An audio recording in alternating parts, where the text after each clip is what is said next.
जय हिंद दोस्तों, स्वागत है आपका मेरे YouTube चैनल हमर छत्तीसगढ़ पर।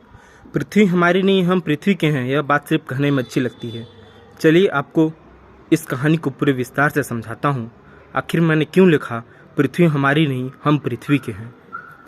जी हाँ, मैं छत्तीसगढ़ से हूँ, मैं छत्तीसगढ़ की आवाज़ हूँ। मैं छत्तीसगढ़ के 2.5 करोड़ जनसंख्या का प्रतिनिधित्व करने के लिए आया हूँ यहाँ, और मैं हसदेव अरण्य क्षेत्र पर अपनी बात रख रहा हूँ।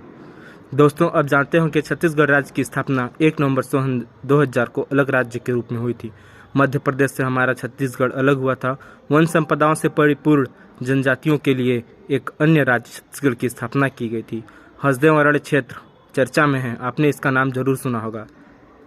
हसदेव अरण्य क्षेत्र छत्तीसगढ़ के कोरबा जिले में स्थित है, जिसका विस्तार सरगुजा सूरजपुर तक है। यह 1,70,000 वर्ग किलोमीटर में फैला हुआ है। हसदेव अरण्य क्षेत्र छत्तीसगढ़ भारत के मध्य भारत का हृदय कहे जाने वाला कोरबा हसदेव अरण्य क्षेत्र। दोस्तों, यह क्षेत्र महानदी घाटी एवं हसदेव नदी के बीच में स्थित है। हसदेव नदी इस वन क्षेत्र से गुजरती है। दोस्तों, आप जानते होंगे इस जंगल को कोयला के लिए काटा जा रहा है। दोस्तों, ये जंगल नहीं, ये हमारी वन संपदा, हमारी पृथ्वी, हमारा जीवन है। आपने कोविड के दौर में देखा ही होगा, शहरों में रहने वाले लोग किस तरह गांव की ओर भागे थे।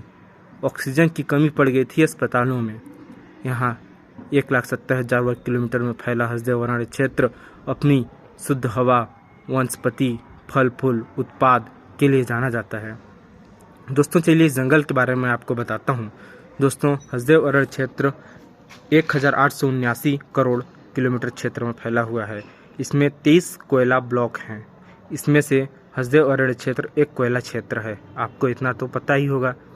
1.369 अरब टीन एवं 1.579 करोड़ कोयला इस क्षेत्र में संभावित है। पारिस्थितिकी विचार से हम बात करें तो इस जंगल में 82 प्रकार की प्रजाति एवं 167 प्रकार के वनस्पति पाई जाती हैं, जिसमें से 18 संकटग्रस्त प्रजाति हैं। इसमें से 18 तितली की ऐसी प्रजाति है जो संकटग्रस्त हैं। दोस्तों, इस क्षेत्र में बाघ, हिरण, चीता जैसे अन्य जंगली जानवर पाए जाते हैं। दोस्तों, आपको पता है इस जंगल को कोयला के लिए काटा जा रहा है। अदानी इस क्षेत्र में निवेश कर रही है, कोयला निकाल रही है, जबकि हमारा छत्तीसगढ़ राज्य चारों तरफ से परिपूर्ण है। कोयला, ताप विद्युत ग्रह, हमारे यहाँ ऊर्जा की किसी चीज़ की कमी नहीं है। हसदेव को मध्य भारत का फेफड़ा कहा जाता है, फिर भी इस जंगल को काटा जा रहा है। हमारे आदिवासी जो इस क्षेत्र में विशेषकर गोंड, उरांव जनजाति निवास करती है, इनकी यह संपदा है, इनके जीवन का यह आधार है। दोस्तों, इतिहास में आपने जाना ही होगा। अगर आपको थोड़ी बहुत जानकारी होगी छत्तीसगढ़ के इतिहास में, नहीं होगी तो मैं आपको बताता हूँ कि किस तरह पोड़ी सीपत जंगल सत्याग्रह हो, महासमुंद में जंगल सत्याग्रह हो, महानदी के किनारे धमतई जंगल सत्याग्रह हो। इसमें नारायण राव मेघावले, बाबू छोटेलाल श्रीवास्तव जैसे इतिहासकारों ने, महापुरुषों ने अपनी आहुति देकर, अपना योगदान देकर इस समय ब्रिटिश काल में जंगलों को काटने से बचाया जा रहा है। आज आज़ादी के बाद सन 2024 में फिर से हसदेव अरण्य क्षेत्र को काटा जा रहा है। इसमें अदानी निवेश कर रही है, आपको इतना तो पता ही चल गया होगा, और वो कोयला के लिए हजारों किलोमीटर क्षेत्र में फैले इस जंगल को, हसदेव अरण्य को काट रही है। दोस्तों, इसके बारे में आपको बताऊं, कोरबा छत्तीसगढ़ के कोरबा जिले में हसदेव अरण्य क्षेत्र स्थित है, जिसे काटा जा रहा है। परसा ब्लॉक में से जंगलों की कटाई स्टार्ट हुई थी। आखिर ये जंगलों की कटाई कब शुरू हुई, चलिए मैं आपको थोड़ा विस्तार से बताता हूँ।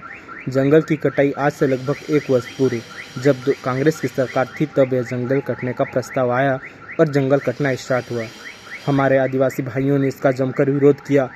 जगह जगह से इसके प्रति विरोध आया, तो जंगल क्षेत्रों को काटने से रोका गया। लेकिन आज 2024 में जब बीजेपी की सरकार बनी यहाँ, तो इन जंगलों को फिर से काटा जा रहा है। इन जंगलों में कई प्रकार की प्रजातियाँ, कई प्रकार के वन संपदा, वृक्ष स्थित हैं, जिन्हें काटा जा रहा है।